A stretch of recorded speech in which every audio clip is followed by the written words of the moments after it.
পরিবর্তন যাত্রার উপলক্ষে মালদা জেলার বিভিন্ন জায়গার পাশাপাশি বামলগোলা ব্লকের আমতলী ব্রিজে বিজেপির পতাকা লাগানো থাকলেও সেই পতাকা ছিঁড়ে ফেলার অভিযোগ উঠল তৃণমূলের বিরুদ্ধে। তৃণমূলের কর্মীরা এর সঙ্গে যুক্ত নয়, পুরোপুরি ভিত্তিহীন অভিযোগ। ওরা পুলিশের কাছে যাক, পাল্টা কটাক্ষ স্থানীয় তৃণমূল জেলা পরিষদ সদস্যের।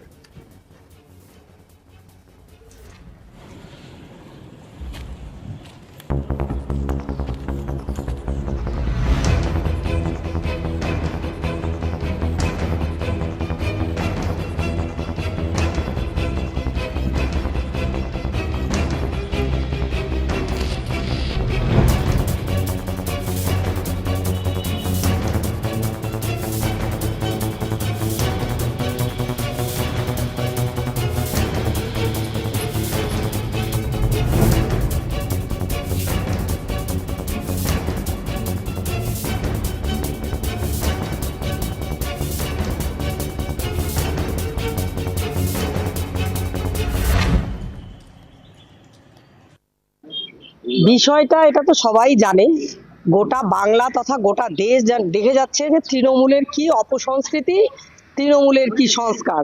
আজকে আগামী কালকে আমাদের এখানে পরিবর্তন রথযাত্রা যে শুরু হয়েছে, বাংলার যে অরাজকতা থেকে মুক্তি পেতে সাধারণ মানুষ যে চাইছে, তার মূল যে কাণ্ডারি হিসাবে আমাদের যে রথযাত্রা যে চলছে, সেই রথযাত্রা আমাদের উত্তর মালদা জেলার প্রথম আমতলী ঘাট থেকে সেটা আমরা স্বাগত সভা করব নালাগোলাতে। আমতলী ঘাটে কালকে যে হারে পতাকা টাঙানো হয়েছিল, সেই পতাকাগুলো সব খুলে ফেলে তারা জলে ফেলে এমনভাবে করেছে।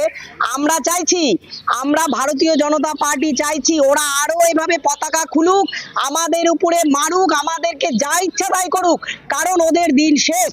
বাংলার জনগণ জেনে গেছে এবার আমাদের সরকার আসবে, তাই ওরা এবার পাগলা কুকুরের মতন হয়ে গেছে যে কি করে এদেরকে একটু থামানো যায়, কি করে এদের একটু দমানো যায়। কিন্তু বিজেপি, ভারতীয় জনতা পার্টি না থামবে না দমবে, বাংলার সাধারণ মানুষ না থামবে না দমবে। আমরা চাইছি ওরা আরো এই সমস্ত জিনিস আরো বেশি করে করুক, যাতে বাংলার মানুষের চোখ যাদের একটু আধটু বন্ধ আছে তাদেরও খুলে যায়।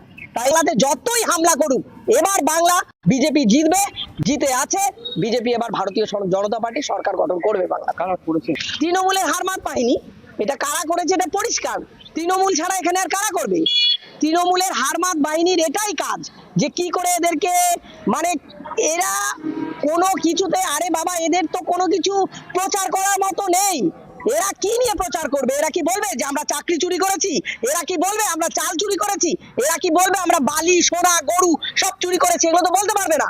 তাই এরা চাইছে যে বিজেপিকে কি করে ঠেকানো যাবে, বিজেপিকে কি করে রোখানো যাবে, বিজেপিকে এরা মারবে, ধরবে, এমন করবে। কিন্তু যতই করুক, বারবার করে বলছি, যতই করুক, বিজেপি না থামবে না দমবে না রুখবে। আমার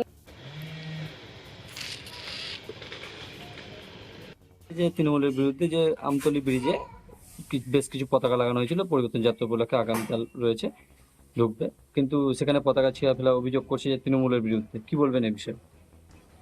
দেখুন, তৃণমূল মানে সবসময় মানুষের পাশে থাকে।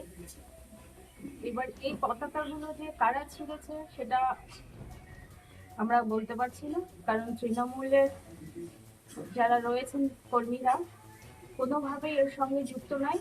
এটা পুরোপুরি ভিত্তিহীন। এবং পতাকা যখন ছেঁড়া হয়েছে, তারা প্রশাসনের কাছে দ্বারস্থ হোক না কেন, জিনিসটা প্রশাসন খতিয়ে দেখবে এবং যারা দোষী তাদেরকে দোষী সাব্যস্ত করবে। এটাই অভিযোগ করছে যে তৃণমূলের লোকজনই করেছে। দেখুন, তৃণমূল, আমি প্রথমেই বলেছি, তৃণমূল কোনোভাবেই এর সঙ্গে যুক্ত নয়। এটা পুরোপুরি ভিত্তিহীন।